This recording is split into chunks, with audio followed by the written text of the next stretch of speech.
মানুষ মারা যাওয়ার পরে চার কোনায় কিন্তু কাঁচা খেজুরের ডাল দেওয়া হয়। 6 মাস একটা ডাল পচে নাই, অথচ মাথাও কাটা নিচও কাটা। এই ডালটাকে পুঁতে দেওয়া হয়েছে, কেন পচতেছে না? কাঁচা খেজুরের ডাল পুঁতা হয় কেন, কবরে দেওয়া হয় কেন? এমন মুহূর্তে দুইটা কবরের পাশে যখন নবীজি দাঁড়াইলেন, দেখতে পেলেন কবরে আযাব হচ্ছে। নবীজি তো বুঝতেন সবকিছুই। কবরে আযাব যখন শুনতে পেলেন, নবীজি কাঁচা খেজুরের ডাল ওই কবরের মধ্যে গেড়ে দিলেন। তো সাহাবীরা জিজ্ঞেস করলেন, ইয়া রাসূলুল্লাহ, কাঁচা খেজুরের ডাল কেন গেড়ে দিলেন? যতদিন এই খেজুরের ডাল কাঁচা থাকবে ততদিন তাদের কবরে আযাব হবে না। সুবহানাল্লাহ।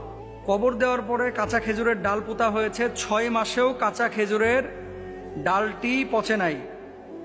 আপনাকে আমি ভিডিও লিঙ্কটি দিলাম, দেখবেন এবং ব্যাখ্যা করবেন যে 6 মাসেও কাঁচা খেজুরের ডাল যদি না পচে তাহলে এটা কিসের আলামত বা চিহ্ন বহন করে? আমরা কি ধরে নিতে পারি এই কবরবাসী যিনি কবরে রয়েছেন তিনি জান্নাতি?